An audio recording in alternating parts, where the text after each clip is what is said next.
मैं आशीष कुमार। हिस्ट्री के इस नए क्लास में आप सभी विद्यार्थियों का बहुत बहुत स्वागत है। मैंने लास्ट क्लास में मौर्य डायनेस्टी को डिस्कस किया था और इस मौर्य डायनेस्टी में मेरा चैलेंज है कि उससे अतिरिक्त कोई क्वेश्चन आपके एग्जामिनेशन पॉइंट ऑफ व्यू से नहीं हो सकता। प्लीज आप लोग इन चीजों को, इस वीडियो को अच्छे तरीके से देखें और सुने, उसका अध्ययन करें। कोई भी डाउट आपके दिमाग में आ रहा है कि सर मैंने यहां ये पढ़ा है और आपने ये किया है, तो आप कमेंट बॉक्स में लिखिए, मैं उसका प्रॉपर आंसर दूंगा, विद एविडेंस दूंगा। जो भी मैंने बताया है पूरे रिसर्च करके बताया, आप उसको ध्यान से सुनने की कोशिश करें। चलिए, मौर्य डायनेस्टी में हमने ये बताया था कि बृहद्रथ मौर्य वंश का अंतिम शासक था और उसका जो मुख्य सेनापति था पुष्यमित्र शुंग था, जिसने बृहद्रथ का मर्डर किया। और बृहद्रथ का मर्डर करने के बाद जो बौद्ध भिक्षु थे, वो बौद्ध भिक्षु उत्तर पश्चिमी सीमांत प्रांत में जाकर के शिफ्ट कर गए और वहां पर रह करके उन्होंने विदेशी आक्रांता या विदेशी आक्रमणकारियों को भारत पर इनवाइट किया। और ये विदेशी आक्रमणकारी जब भारत में आए तो उन्होंने भारत में आने के बाद यहां पर शासन करना स्टार्ट किया। और उनकी एक खास बात यह थी कि they adopt the Indian culture and the tradition. वो इंडियन कल्चर को और इंडियन ट्रेडिशन को अडॉप्ट किया था, तो उसको हम लोग नाम देते हैं हिंद यवन। तो उत्तर पश्चिमी सीमांत प्रांत में कौन कौन सी डायनेस्टी थी? तो इंडो ग्रीक थी, सका थी, पहलव थी और कुषाण थी। नाम मिलता जुलता आएगा, पहलव और पल्लव। पल्लव अलग है और यह पहलव की बात कर रहा हूं मैं। तो सबसे पहले हम लोग बात करते हैं इंडो ग्रीक डायनेस्टी के विषय में। और इंडो ग्रीक डायनेस्टी में जरा देखिए, इसको हम लोग हिंदी में कहते हैं हिंद यवन। क्यों कहते हैं? क्योंकि ये बेसिकली यवन रूलर थे और इंडिया में आने के बाद इंडियन कल्चर और ट्रेडिशन को अडॉप्ट किया था, इसलिए इनको कहते हैं हिंद यवन। और जो ये हिंद यवन रूलर थे, या आने के बाद इंडिया में इन्होंने अपना 3 सेंटर स्टैब्लिश किया था। पहला जो सेंटर था वो बैक्ट्रिया था। बैक्ट्रिया आजकल किसको कहते हैं? तो उत्तरी अफगानिस्तान को कहते हैं। दूसरा तक्षशिला था और तीसरा सियालकोट था। तो ये जो बैक्ट्रिया का एरिया है, जिसको नॉर्दर्न अफगानिस्तान का पार्ट कहते हैं, ये इंडियन हिस्ट्री के पॉइंट ऑफ व्यू से उतना इंपॉर्टेंट नहीं है। दो आपके लिए इंपॉर्टेंट है, पहला सियालकोट और दूसरा तक्षशिला। तो वन बाय वन हम लोग इसको डिस्कस करेंगे। देखिए, पहले सियालकोट, जिसको साकल भी कहते हैं, ये पंजाब का एरिया है। और यहां पर जो डायनेस्टी स्टैब्लिश हुई थी वो डेमेट्रियस डायनेस्टी थी। और ये डेमेट्रियस डायनेस्टी का जो फर्स्ट रूलर था, जिस कहा जाता है who was the founder of the Demetrius dynasty, तो डेमेट्रियस खुद था। डेमेट्रियस खुद था जिसने कि डेमेट्रियस डायनेस्टी को स्टैब्लिश किया था। और इस डेमेट्रियस के बाद का जो रूलर हुआ था वह मेनांडर था। और इसी मेनांडर को मिलिंद के नाम से जाना जाता है। ये जो मेनांडर है या मिलिंद है, यह भारत के इतिहास में इसका बहुत बड़ा कंट्रीब्यूशन है। क्या कंट्रीब्यूशन है? जरा इसको देखिए। ये एक जनरल कॉन्सेप्ट है कि उत्तर पश्चिमी सीमांत प्रांत में जितने भी इन्वेडर्स थे, सब के सब बुद्धिज्म को एडॉप्ट किए थे, जिसमें सबसे पहला इंडो ग्रीक की बात हम लोग करते हैं। लेकिन जब मेनांडर रूलर आया तो उसने कहा कि हम बुद्धिज्म को तभी एडॉप्ट करेंगे जब बुद्धिज्म से रिलेटेड मेरे डाउट को कोई क्लियर करेगा। तो मेनांडर के डाउट को क्लियर करने के लिए उस समय बौद्ध टीचर नागसेन थे, जिन्होंने मेनांडर के या मिलिंद के डाउट को क्लियर किया। और जब मेनांडर इनके आंसर से संतुष्ट हुआ, तब जाकर के मेनांडर ने बुद्धिज्म को एडॉप्ट किया। तो मेनांडर के क्वेश्चन और नागसेन के answer, that is the conversation between the Menander and the Nagasena, वह एक बुक में कंपाइल्ड है, that is the Milinda Panho. तो Milinda Panho is a book which was written by the Nagsen in the Pali language। यानी मिलिंद पन्हो एक ग्रंथ है जो पाली भाषा में नागसेन ने लिखी थी।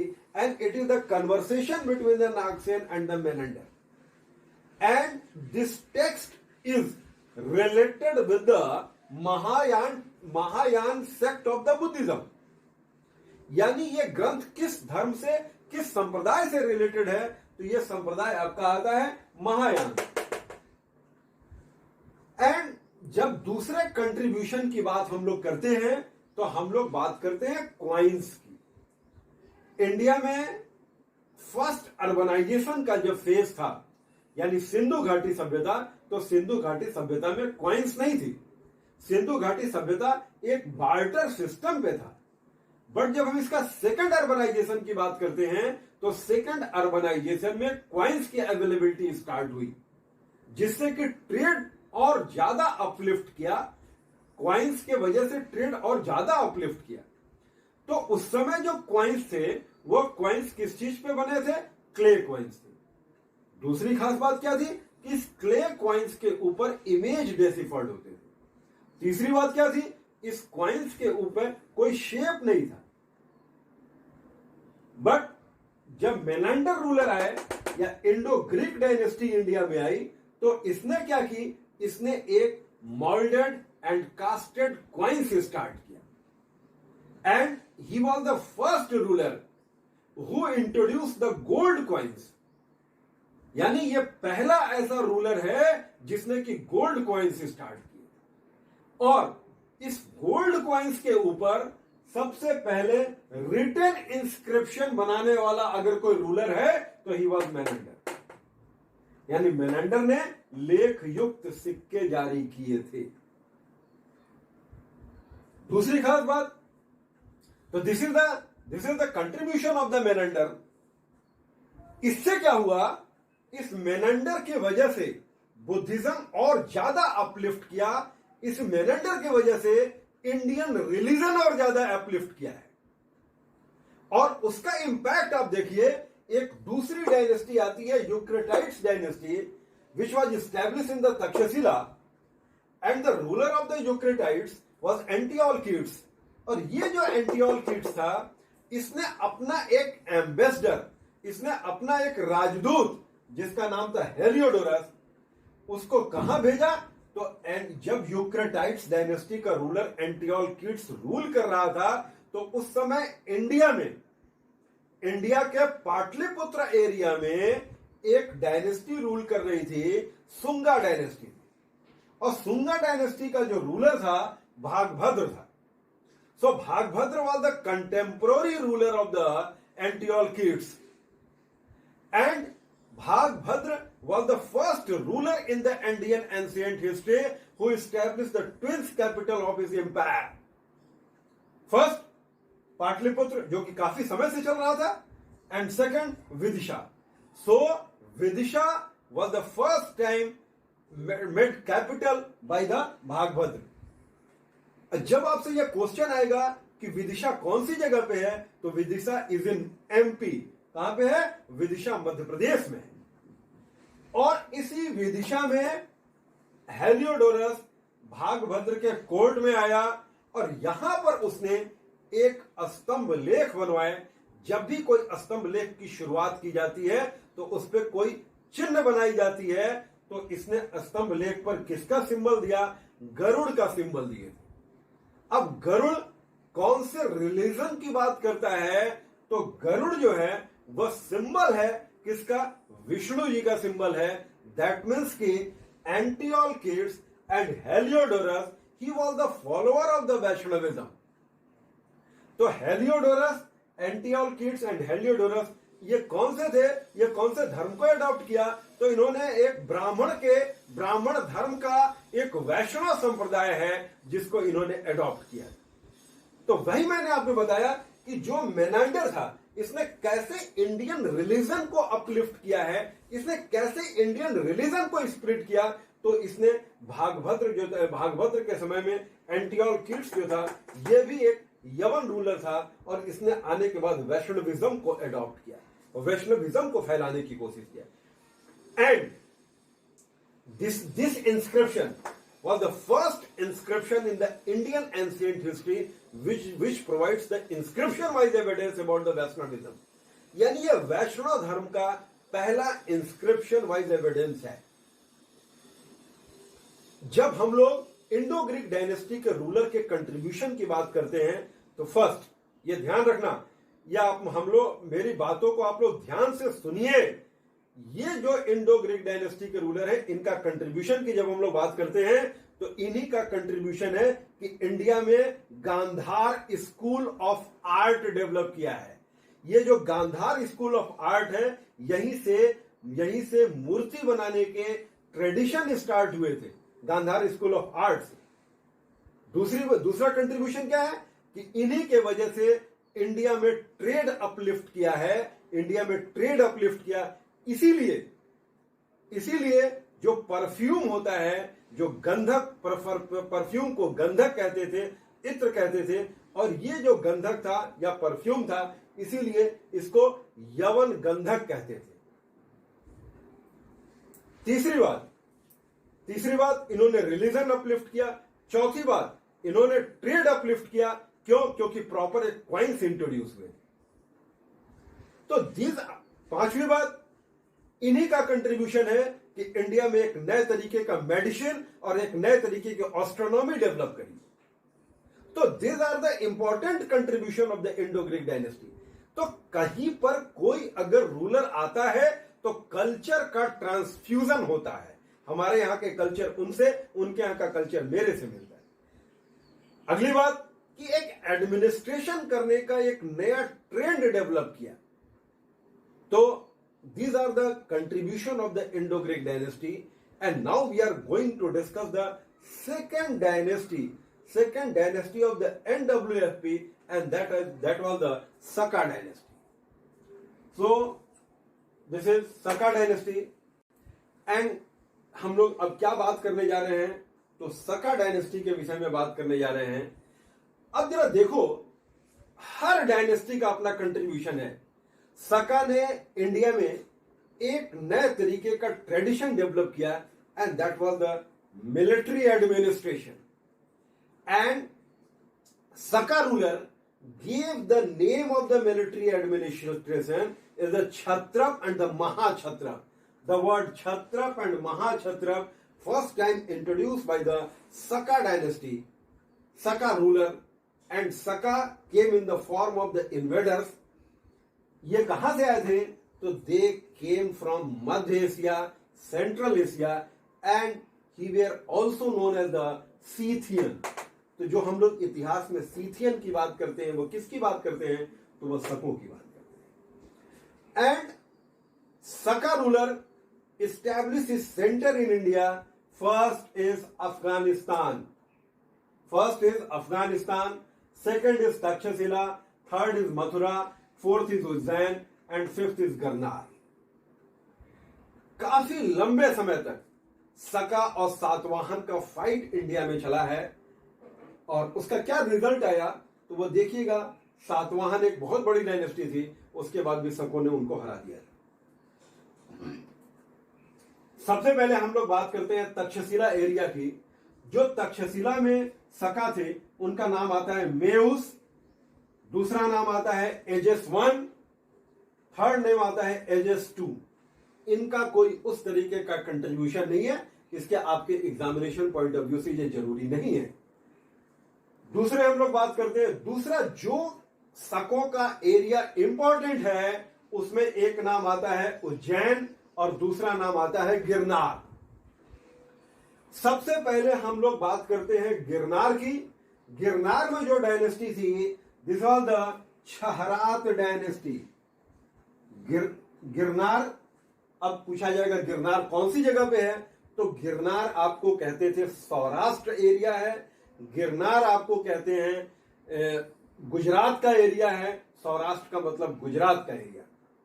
तो गिरनार में भूमक एंड नहपान दो इंपॉर्टेंट रूलर थे, and they are belong to the Kshaharata dynasty.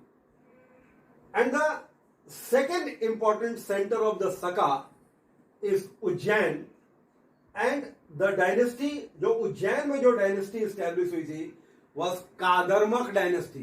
कौन सी डायनेस्टी थी? कादरमक डायनेस्टी थी। And the important ruler of the Kardamaka dynasty was Chashtana, Jayadaman and Rudradaman. एंड ये जो रुद्रदामन था, अब हम थोड़ा सा इसको रब करेंगे इधर।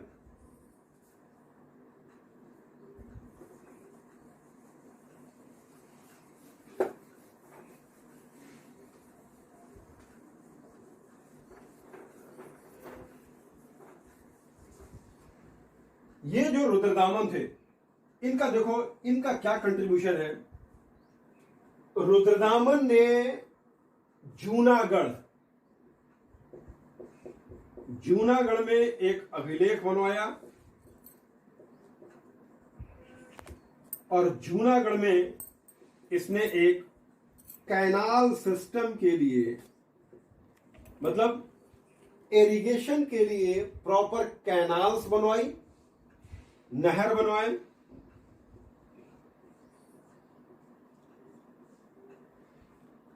ये जो रुद्रदामन का जूनागढ़ में अभिलेख है, यह अब तक का सबसे लार्जेस्ट इंस्क्रिप्शन है, सबसे बड़ा अभिलेख है। एंड ये this was the first inscription which was written in the Sanskrit language. यह पहला ऐसा अभिलेख है जो कि संस्कृत में लिखा हुआ है। The first written inscription in Sanskrit language, ये जूनागढ़ इंस्क्रिप्शन है। ये जूनागढ़ में अभिलेख थे, जूनागढ़ में कैनाल्स भी बनवाए और उस कैनाल्स में के पास इसने एक अभिलेख बनवाए थे जो कि संस्कृत भाषा में लिखा हुआ है।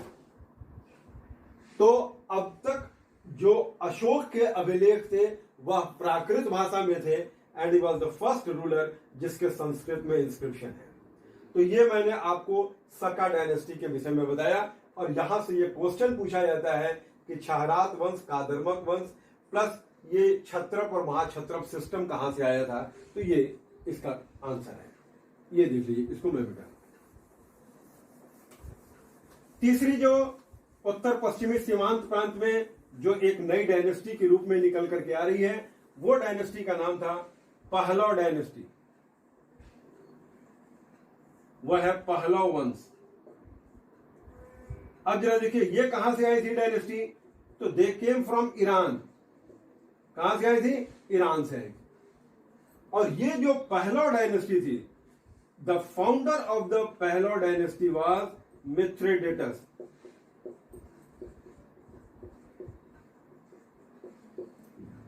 मिथ्रेडेटस one, he was the founder of the Pahlava dynasty.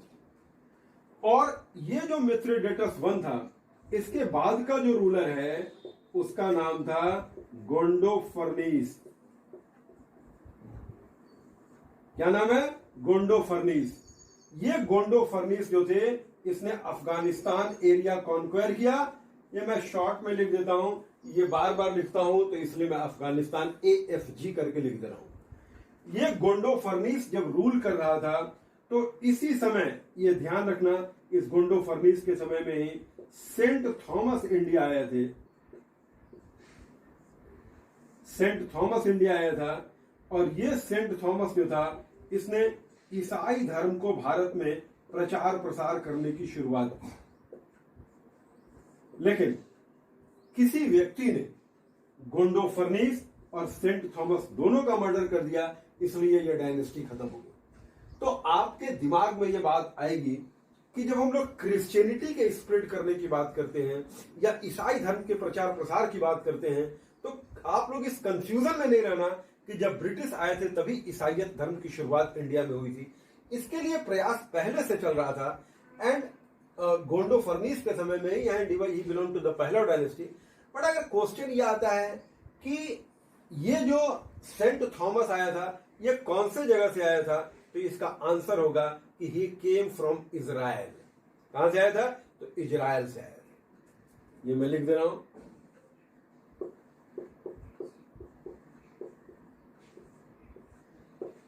आप लोग इन वीडियो को ध्यान से पढ़ा करो, ध्यान से समझिए।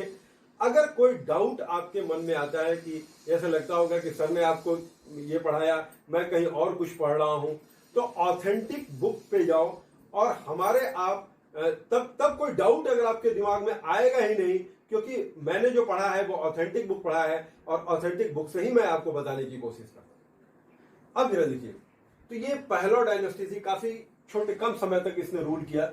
और इस पहलव डायनेस्टी के बाद जो हम लोग एक नई डायनेस्टी को डिस्कस करेंगे वो आपका कुषाण डायनेस्टी। ये नॉर्थ वेस्ट फ्रंटियर प्रोविंस की डायनेस्टी थी। ये कुषाण डायनेस्टी की हम लोग बात कर रहे हैं। इसको जरा देखिए,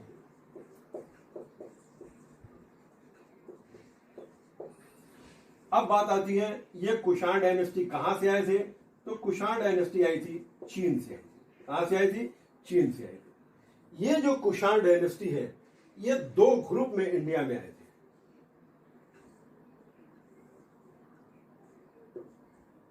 फर्स्ट कड़फिसस ग्रुप और दूसरा कनिष्क ग्रुप।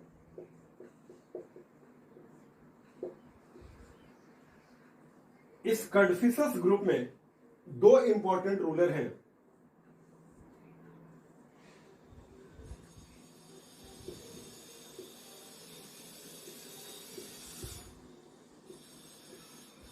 कुजुल कड़फिसस और दूसरा विम कड़फिसस।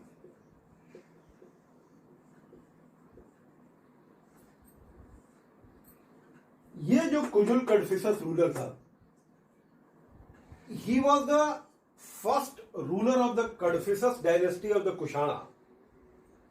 ये कहां से आए थे? ये चाइना से।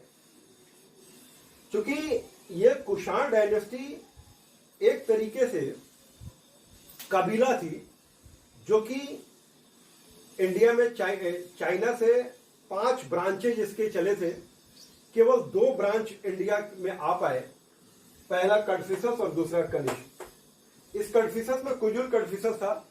ही वॉज द फर्स्ट रूलर जिसने कि कॉपर कॉइन्स स्टार्ट किया, और वो कॉपर कॉइन्स जो थे, उस कॉपर कॉइन्स के ऊपर यानी तांबे के सिक्के थे, जिस पर तांबे के सिक्के, और इस पे जो इमेज बनी है वह शिव, नंदी एंड त्रिशूल की। तो अगर कोई रूलर शिव, नंदी और त्रिशूल के इमेज वाले कॉइन्स बना रहा है तो दैट मीन्स वो कौन से रिलीजन का फॉलोअर है? तो वह शैविज्म का फॉलोअर है। यानी वो कौन से धर्म को मानता है? तो ये शैव धर्म को मानता है। दूसरी बात करते हैं विम कड़फिसस II की। इसी को विम कड़फिसस II भी कहते हैं। ये जो विम कड़फिसस II थे, इनको देखो, ये विम कड़फिसस II ने सबसे पहले इंडिया में प्योर गोल्ड कॉइन्स इसने इंट्रोड्यूस किया। तो गोल्ड कॉइन्स में बात होगी तो गोल्ड कॉइन से रिलेटेड 2 बात हो गया। गोल्ड कॉइन सबसे पहले किसने स्टार्ट किया? मेनेंडर ने। बट अगर प्योर गोल्ड कॉइन्स की बात होगी इंडिया में किसने स्टार्ट किया? तो ये विम कड़फिसस II था। और इसने भी ये कौन से धर्म को मानता था? तो ये शैव धर्म। बाद में ये जो कनिष्क थे, इसने इस कड़फिसस ग्रुप पर पूरा का पूरा अधिकार कर लिया। अब एक नई डायनेस्टी के रूप में कौन सा निकल करके आती है? तो वह कनिष्क डायनेस्टी है। तो नेक्स्ट जो रूलर हम लोग पढ़ेंगे वह कनिष्क के विषय में पढ़ेंगे, और कनिष्क का कंट्रीब्यूशन क्या है, अब यहां से इसको हम लोग देखना स्टार्ट करेंगे। Thank you.